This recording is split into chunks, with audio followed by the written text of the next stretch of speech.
जय अटल एक ऐसा मंच जिस पर किसी भी सामाजिक व्यक्तित्व को अपनी बात रखने का पूरा हक है। और ऐसे में हमारे समक्ष हैं जाने माने अधिवक्ता श्री राज किशोर अवस्थी जी। जी सर नमस्ते। नमस्ते जी श्रीमान जी, जय अटल चैनल के माध्यम से आप समाज में क्या संदेश देना चाह रहे हैं? मैं अपने जय अटल के समाज के चैनल के सभी श्रोतागण दर्शकों को जय हिंद, जय भारत। मैं समाज में इस समय जो समाज में चल रहा है कि शासन हमारा जो है तो बहुत अच्छा, लेकिन उस शासन में प्रशासन की बहुत बड़ी भूमिका होती है जो शासन को चलाता है। और उस शासन में प्रशासन इतना भी निरंकुश नहीं होना चाहिए कि किसी मजलूम और दुखी व्यक्ति को न्याय न मिल सके। आज मैं भी एक घटना से पीड़ित हूँ और मेरी जो घटना है, मेरे ऊपर जो घटित हुई है, वो घटना बहुत ही दर्दनाक। और आज मैंने अपने बेटे को सेना में भेजा था इस देश की सेवा करने के लिए। आज मेरा बेटा, आज ही की तारीख है 22/7/2020, आज उसकी पुण्यतिथि है। सेना में था और वहाँ सेना के अधिकारियों ने, डॉक्टर ने, इन सभी लोगों ने मिलकर एक षड्यंत्र रच करके मेरे बेटे को बिना बीमारी के गलत दवाइयाँ खिला कर उसका जीवन बर्बाद कर दिया। उसको इतना ज़्यादा प्रताड़ित किया गया, उसे इतना टॉर्चर किया और गलत ढंग से उसे सर्विस से डिस्चार्ज कर दिया।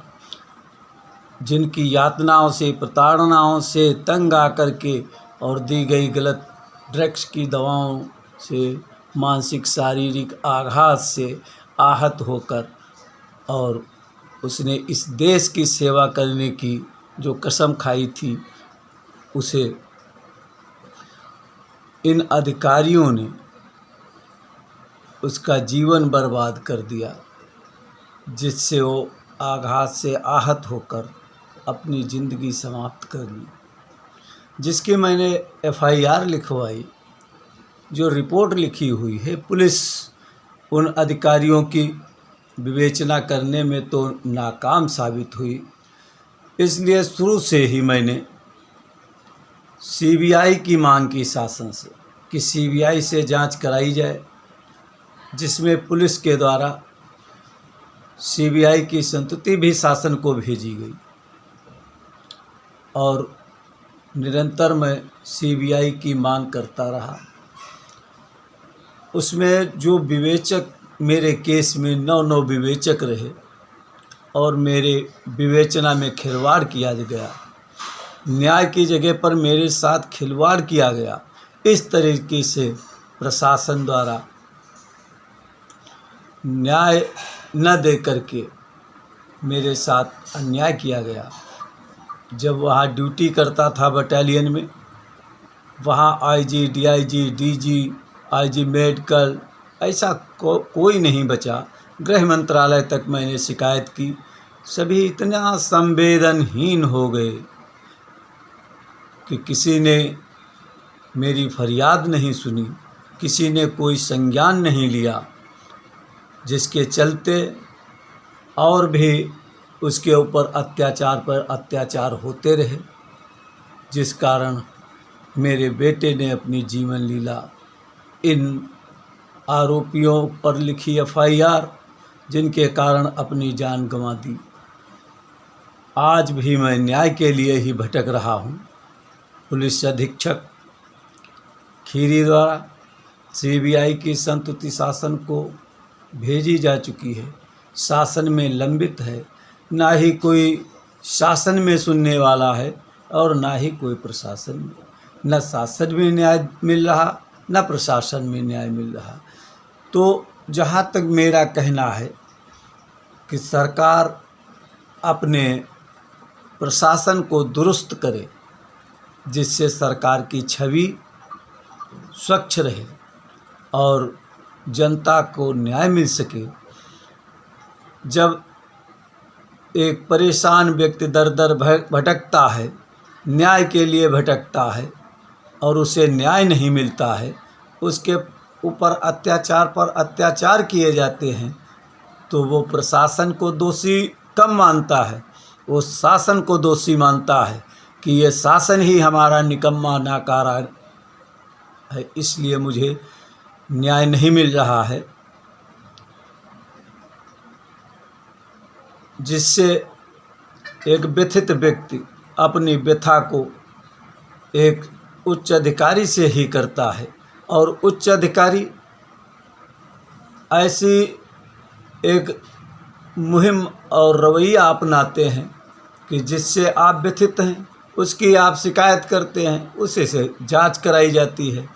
अब जिसके विरुद्ध आपने शिकायत की है और उसी से जब जांच कराई जाएगी तो वो क्या अपने ऊपर कार्रवाई करने के लिए सक्षम है? यदि है तो मुझे सरकार से लेकर प्रशासन तक, यदि आज तक किसी ने अपनी जांच करके अपने विरुद्ध कार्रवाई की हो तो हमें अवगत करा दे। ऐसा तो असंभव है। न्याय के लिए भटकना यह एक कुशल शासक की कुशलता नहीं, ये विफलता है। कुशल शासक वही है जो न्याय समय से दे सके, और देर से मिला हुआ न्याय अन्याय होता है।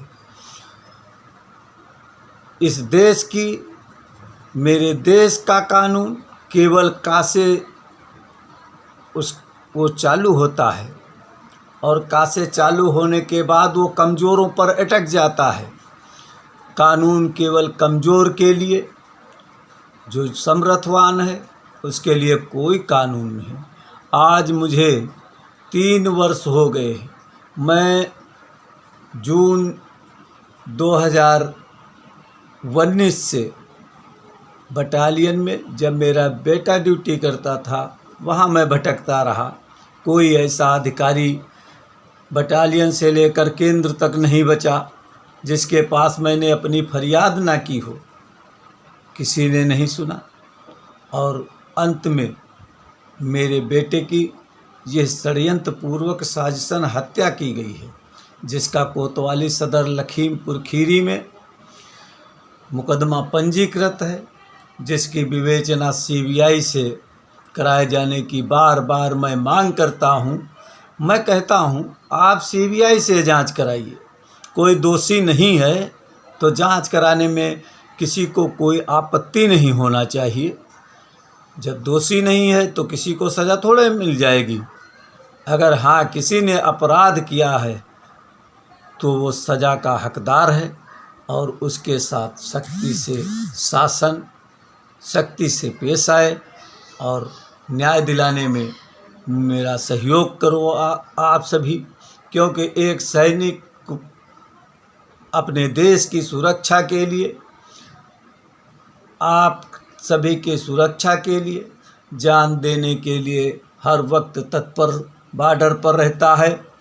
लेकिन ये एक यशस्वी ऐसा फोर्स है जिसमें ये अर्धसैनिक बल, जिसमें जो सिपाही जाता है अधिकतर इसी में क्यों लोग प्रताड़ित होकर हत्याएं करते हैं। इसकी भी वजह है कि बिला वजह अधिकारी उसे प्रताड़ित करते हैं, टॉर्चर करते हैं, डिप्रेशन में पहुंचाते हैं और ज़्यादा नाराज़ हो जाएं तो उसे ऐसी दवाइयाँ देंगे कि वो दवाइयाँ खाकर मानसिक, शारीरिक, बौद्धिक क्षमता उसकी नष्ट हो जाए और वो अपने आपे में ना रह जाए। उनका एक ही मकसद होता है कि गुलामी गुलामी की जंजीरें, ये सिपाहियों को जैसे अंग्रेज़ गुलामी की जंजीरों में उनके ये देश जकड़ा हुआ था, ऐसे ही हमारे सैनिकों को, सिपाहियों को ये गुलाम बनाते हैं और मनमर्जी मन मुताबिक काम करवाते हैं। घर से लेकर बाहर तक, बॉर्डर से लेकर बटालियन तक, ये बेचारे हर वक्त सेवा में तत्पर रहते हैं, लेकिन फिर भी उनके कोप का भाजन बनते हैं। तो ऐसी स्थिति में आप सभी से मेरा अटल माध्यम चैनल से निवेदन है कि आप मेरी बात को आगे तक पहुंचाने में मेरी मदद करें, सहयोग करें। और मैं चाहता हूं जो मेरे बेटे के साथ हुआ ऐसा किसी के बेटे के साथ ना हो, कि मेरी तरह उसे भी मेरी तरह दुखी होना पड़े और अपना हंसता खेलता परिवार उजड़ता हुआ देखना पड़े और वो जीवन पर्यंत देखता रहे।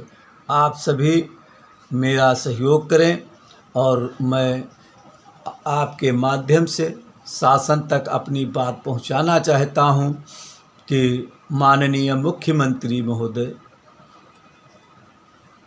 योगी जी महाराज, आप तो न्याय के पुजारी हैं, आप तो अन्याय बर्दाश्त ही नहीं कर सकते हैं। पर मेरे ऊपर जो अन्याय आज मैं 3 साल से झेल रहा हूं और मुझे न्याय नहीं मिल रहा है, तो मेरे लिए क्या कहीं दूसरी सरकार, दूसरे देश से सरकार आएगी जो मुझे न्याय दिलाएगी। सीबीआई की संतुति शासन में लंबित है, उस पर संज्ञान लेकर मेरी जांच सीबीआई के सुपुर्द कराकर मेरे बेटे और हम पीड़ित माता पिता को न्याय दिलाएं, जिससे आगे भविष्य में किसी भी सैनिक बेटे के साथ कोई अधिकारी ऐसा दुस्साहस न करे कि जिससे उसको अपनी जान देनी पड़ जाए और एक बिलखता हुआ परिवार, अपने पाले पोसे बेटे को खोना उसे पड़ जाए। इसलिए मैं सरकार से, उत्तर प्रदेश से लेकर केंद्र सरकार तक हाथ जोड़कर निवेदन करता हूं कि मुझे न्याय दिलाने में शीघ्रता बरती जाए। इतना विलम्ब हो चुका है न्याय मिलने में, अभी तो आगे बहुत लड़ाई बाकी है और मैं न्याय की लड़ाई लड़ रहा हूँ। अन्याय पर मैं एक कदम आगे नहीं रखूँगा। मेरे पास सारे डॉक्यूमेंटली एविडेंस हैं, मेरे पास सारा रिकॉर्ड है, जिसको ना कोई पढ़ने वाला है, न कोई देखने वाला है और न कोई देखना चाहता है। तो मुझे न्याय मिले, मैं न्याय चाहता हूँ और न्याय मांगता हूँ, देश हित में न्याय मांगता हूँ। इसलिए मेरे साथ न्याय किया जाए, मेरे सैनिक बेटे के साथ न्याय किया जाए। और मैं अपनी बात आपके माध्यम से यही पहुंचाना चाहता हूं कि शासन सख्त हो, प्रशासन चुस्त दुरुस्त हो और अपनी सक्रियता निभाए और सही से अपने काम करे और हर मजलूम, हर कमज़ोर को न्याय मिले, जिससे समाज में आरोपों का आना जाना, घटना कम हो जाए और देश में सरकार की छवि उज्जवल हो। इसलिए मैं बहुत अपने सरकार की कामना करता हूं कि उज्जवल छवि बनी रहे और मुझे न्याय दिलाने में अपनी अहम भूमिका निभाएंगे और तत्परतापूर्वक शीघ्र से शीघ्र क्राइम नंबर 1298-20 कोतवाली सदर लखीमपुर खीरी में पंजीकृत, जिसमें आरोपीगढ़ गैर प्रांत से संबंधित केंद्र सरकार के उच्च अधिकारी, डॉक्टरों और कर्मचारियों पर पंजीकृत है, जिसकी विवेचना सीबीआई के सुपुर्द कराकर हम पीड़ित माता पिता को न्याय दिलाएंगे और आप सभी मेरा सहयोग करेंगे, जिससे मुझे आपकी मदद से न्याय मिल सके। जय हिंद, जय भारत, जय अटल।